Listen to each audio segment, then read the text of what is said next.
The Anderson family had built Meditech solutions from nothing, or at least that's what my Uncle Robert loved to tell everyone at every company event.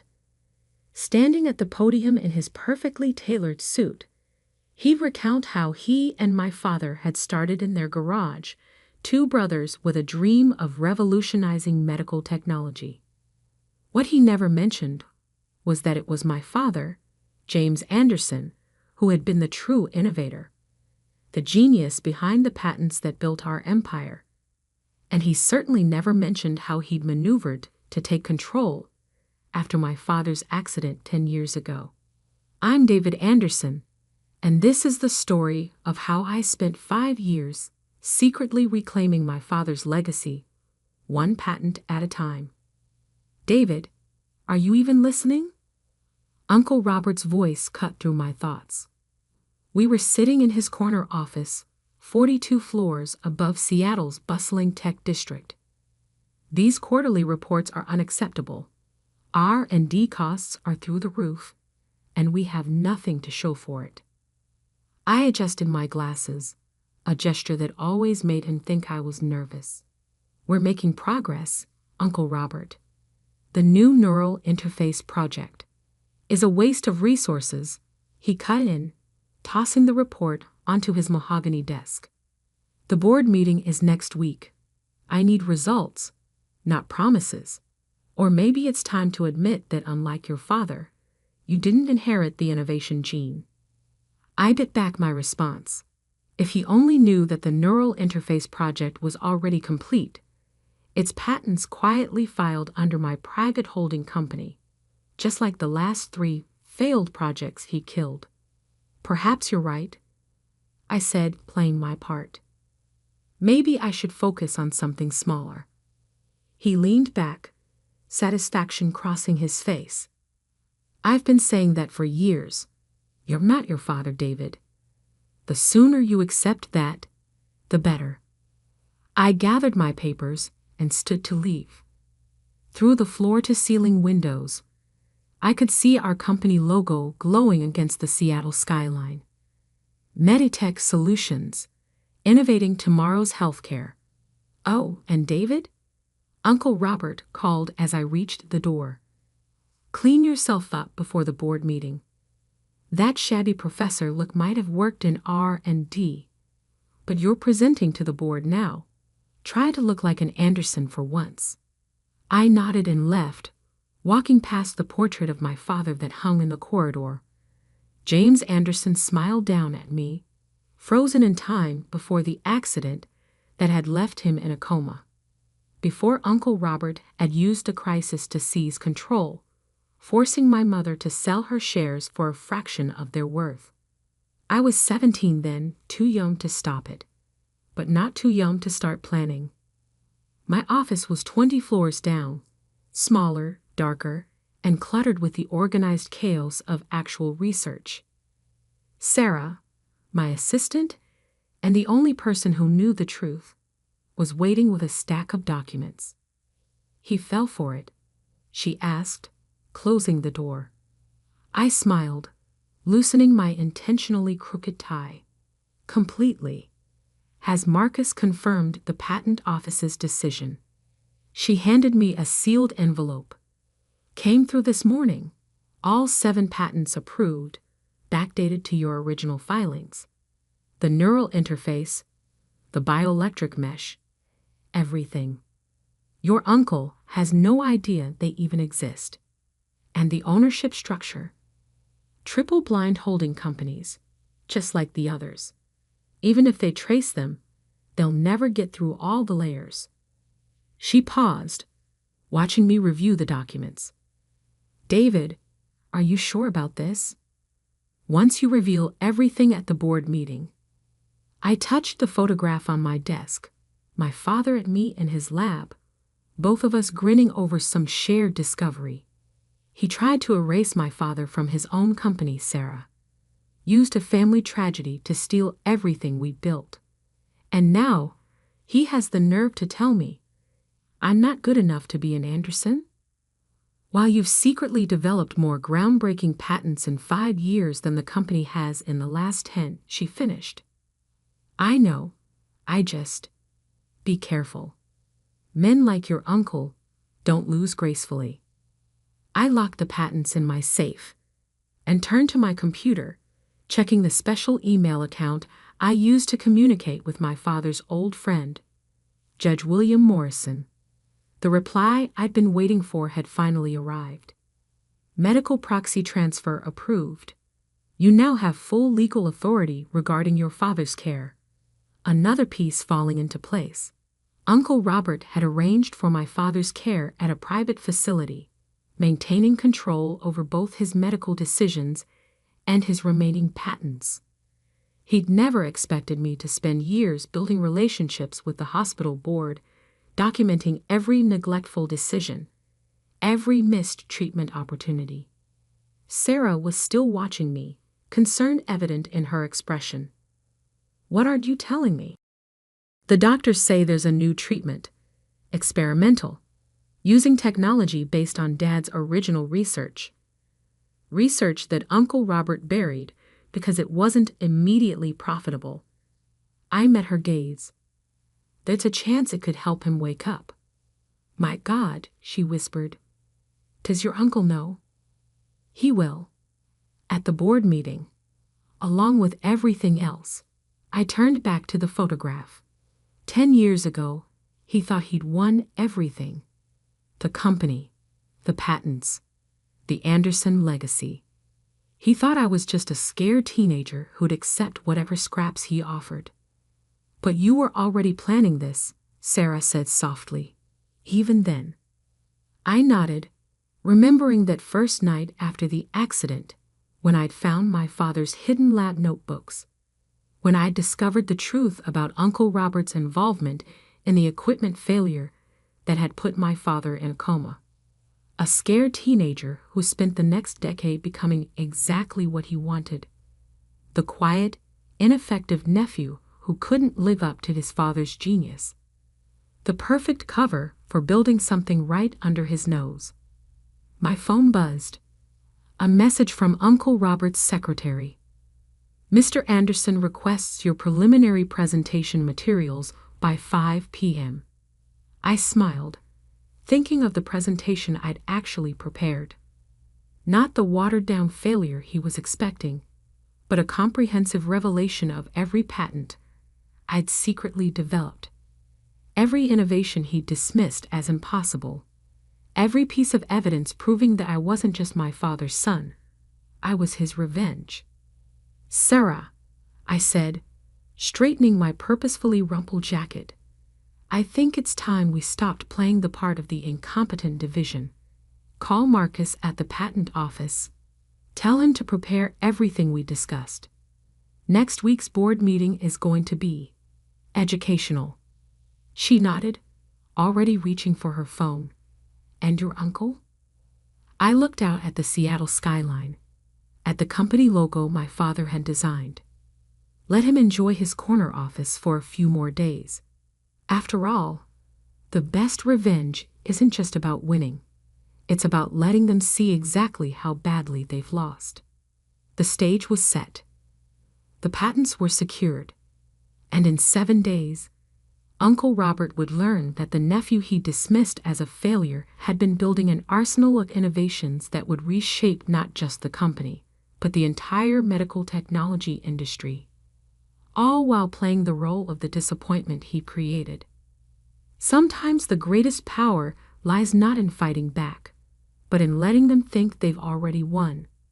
And next week, when those patent documents appeared on the screen, Uncle Robert would finally understand just how completely he'd lost the war he didn't even know he was fighting.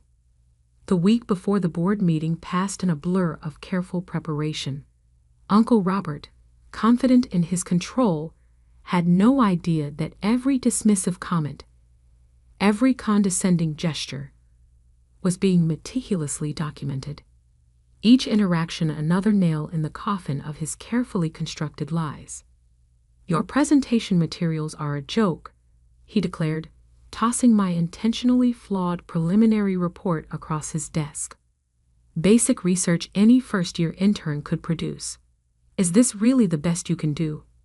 I adjusted my glasses nervously, a gesture I'd practiced until it became second nature. I can revise it. Don't bother. He turned to stare out his window at the Seattle skyline. I've already asked Dr. Phillips to prepare a backup presentation. At least he understands what real innovation looks like. Dr. Phillips, the same researcher who had helped Uncle Robert sabotage my father's lab equipment 10 years ago. I'd found the evidence in encrypted emails, carefully preserved on backup servers that Robert thought he'd wiped clean. Of course, I mumbled, gathering the scattered papers. Whatever you think is best. His voice stopped me at the door. You know, David, maybe it's time you considered a different career path. Your father, he'd understand. Not everyone inherits the genius gene.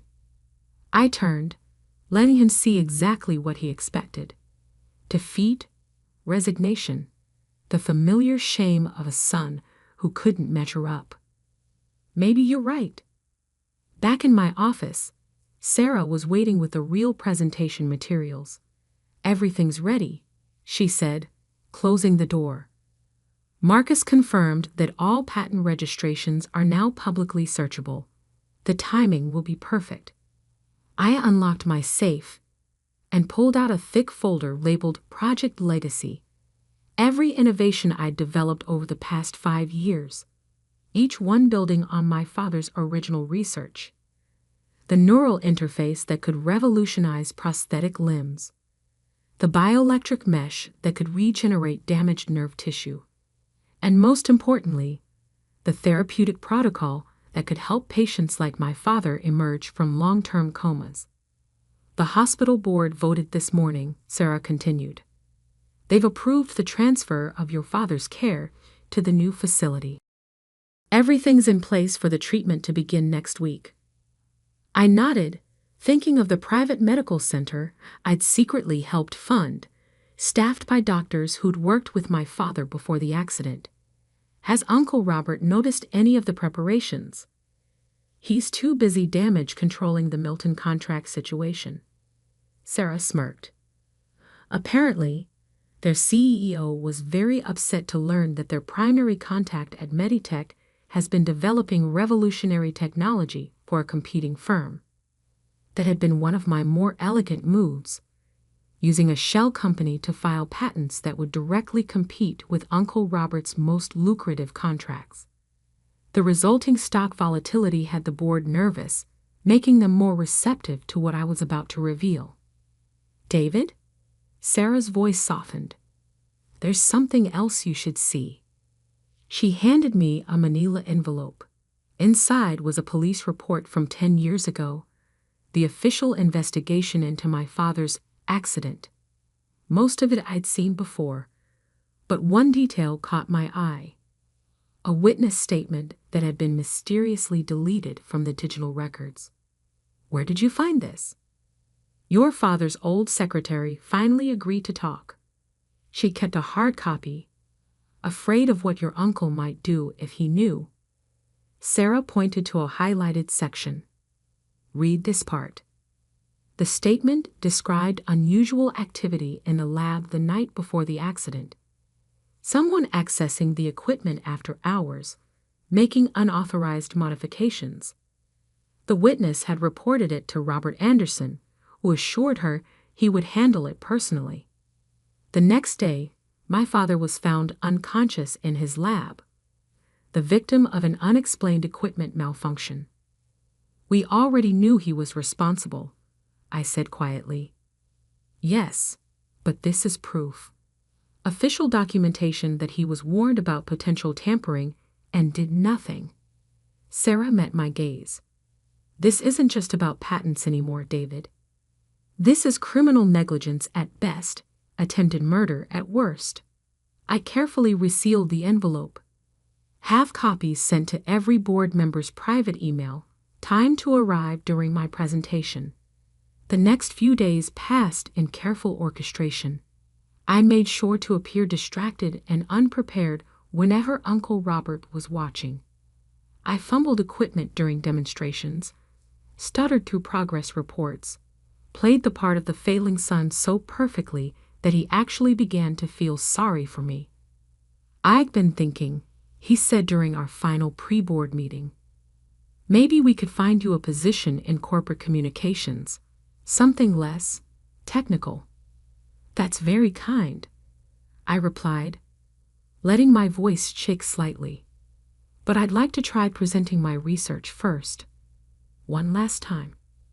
He sighed paternally. "If you insist, just try not to embarrass yourself too badly, for your father's sake." The morning of the board meeting, I arrived early to find Sarah already in my office, practically vibrating with nervous energy.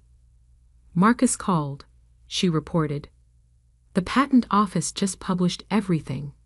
Full documentation, complete ownership trails, all of it." She paused. "There's no going back after this."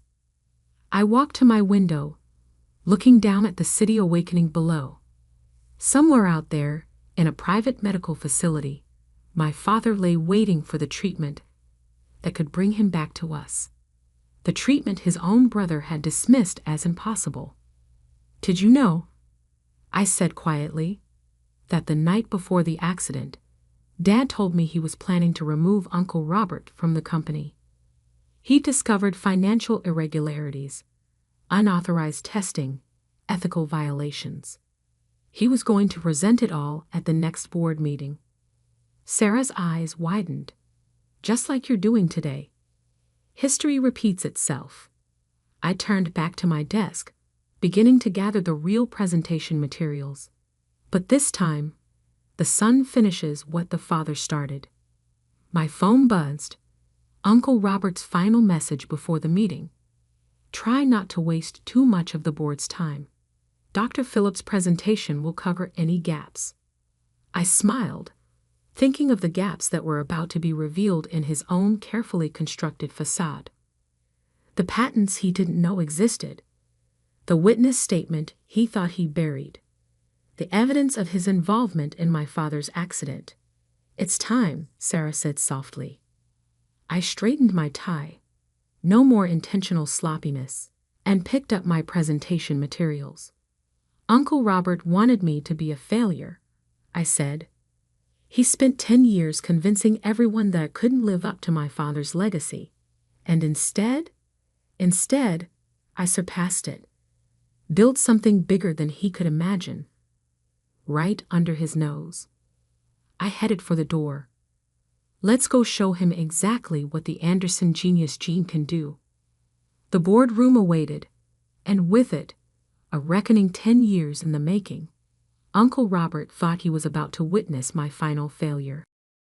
Instead, he was about to learn that sometimes the greatest innovations aren't just technological. Sometimes they're the careful, patient construction of a truth so powerful it can shatter a decade of lies with a single presentation. And I had one hell of a presentation ready. The Meditech Solutions boardroom gleamed with power and privilege. 15 board members seated around a massive mahogany table, each representing billions in investment capital. Uncle Robert sat at the head, naturally, with Dr. Phillips at his right hand.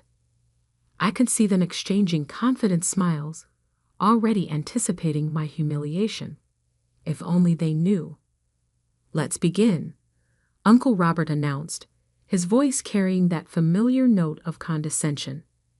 "David has prepared a presentation on his recent research activities. Try to be patient." A few board members chuckled politely. I stood, connecting my laptop to the room's display system. Sarah sat in the corner, recording everything as planned. "Thank you, Uncle Robert," I said, my voice steady. No more nervous adjustments of my glasses. No more practiced stumbling. I'd like to discuss the future of medical technology, specifically in neural interfaces and regenerative medicine. We've been through this, Robert interrupted. Your preliminary reports showed no viable. Those weren't my real reports, I said quietly. The room went still. Those were what I wanted you to see. Just like you've spent 10 years seeing exactly what you wanted to see. A failure. A disappointment. A son who couldn't match his father's genius. I clicked to the first slide. Patent documents filled the screen. My name clearly listed as inventor. Then another, and another. 7 in total, each representing a breakthrough that could revolutionize modern medicine. What is this? Dr. Phillips demanded, shuffling through his papers. These patents aren't in our database. Because they don't belong to Meditech, I replied. They're registered to my private holdings. Every innovation you dismissed, every project you killed, I developed them independently, while playing the role you created for me. Uncle Robert's face had gone pale. This is corporate espionage, using company resources for private. Actually, I clicked to the next slide, showing detailed financial records. Everything was developed using my own resources. Resources I've been accumulating since I was 17, since the day of my father's accident. The boardroom erupted in whispers. I saw several members checking their phones, no doubt finding the email Sarah had timed to arrive at exactly this moment. The neural interface you called impossible? I continued, my voice gaining strength. It's already in clinical trials. The regenerative mesh you said would never work. 3 major hospitals are preparing to adopt it. And the coma recovery protocol you dismissed as fantasy. I turned directly to my uncle. That begins testing next week, on Dad. Robert shot to his feet. D is incompetent, fraud must leave, he shouted, desperation creeping into his voice. He's trying to steal my brother's legacy. Your brother's legacy? I opened the final file. Let's talk about that legacy, Uncle Robert. Let's talk about what really happened in Dad's lab 10 years ago. The police report appeared on screen, the witness statement highlighted. Then the encrypted emails between Robert and Dr. Phillips discussing equipment modifications. Financial records showing money transferred to offshore accounts the day before the accident. You see, I addressed the board directly. My father was planning to remove his brother from the company. He discovered ethical violations, unauthorized testing, financial fraud. He was going to present it all at the next board meeting. I paused, letting the parallel sink in. Sound familiar? Dr. Phillips suddenly stood, heading for the door, but 2 security guards, ones I'd personally hired, blocked his exit. 10 years ago, you thought you'd won everything, I told my uncle, who had collapsed back into his chair. The company, the patents, the Anderson legacy. You thought you destroyed one brother and controlled the other. You don't understand, he whispered. I built this company too. I deserved to nearly kill your brother, to steal his son's inheritance, to bury innovations that could help millions, just because they weren't immediately profitable. I shook my head. No, Uncle Robert, you deserved exactly what you were about to get. On cue, the boardroom doors opened. 2 police detectives entered, followed by my father's old secretary, the witness whose statement had been buried a decade ago. Robert Anderson, the lead detective, announced, "You're under arrest for attempted murder, corporate fraud, and criminal conspiracy." As they led my uncle away, I turned back to the board. Ladies and gentlemen, you'll find complete documentation of everything I've presented today in your secure emails, along with my proposal for restructuring Meditech's leadership and implementing these new technologies. One by one they nodded. They were business people, after all. They knew a winning proposition when they saw one. The next few hours passed in a blur of signatures, handshakes, and congratulations. By sunset, I stood in my father's old office, my office now, watching the city lights come alive below. Sarah found me there, holding a fresh stack of papers. The hospital called. They're ready to begin your father's treatment whenever you give the word. I touched the photograph on the desk. Dad and me in his lab, both of us grinning. Schedule it for tomorrow.